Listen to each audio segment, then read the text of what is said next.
Alors, le problème de cette année, le soleil, ça fait le bonheur de tout le monde et des visiteurs.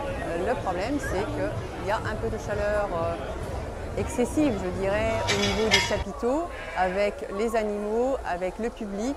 C'est sûr que la température est quelquefois un petit peu dépassée, surtout en fin de journée.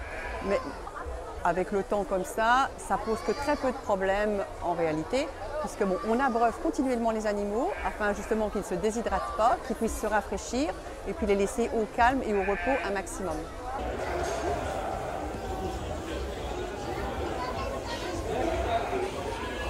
Attends les poupées.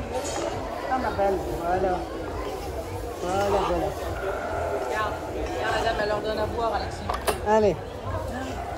Donc si un animal éventuellement se ventile mal, le mieux c'est de le sortir du chapiteau, de le mettre à l'ombre et à l'air, de le rafraîchir avec de l'eau fraîche sur la tête et de lui donner de l'eau fraîche à volonté à boire tout de suite. Alors pour les animaux, on les lave le matin pour les rafraîchir, on les fait marcher et puis toute la journée elles ont accès à de l'eau fraîche via les buvettes vertes qu'on voit juste derrière. Donc ça leur permet d'avoir de l'eau en permanence et si on voit qu'elles n'arrivent pas à boire, on leur apporte des seaux d'eau nous-mêmes. Sur des signes comme quoi ils souffrent de la chaleur et on voit l'accélération du rythme cardiaque. Donc ça se caractérise par un souffle fort. Elles peuvent tirer la langue parfois aussi. Donc quand c'est ça, soit on les isole, on les remet à l'ombre, on les sort du chapiteau, ou alors on leur apporte de l'eau et puis on essaie de les rafraîchir en les mouillant. Voilà.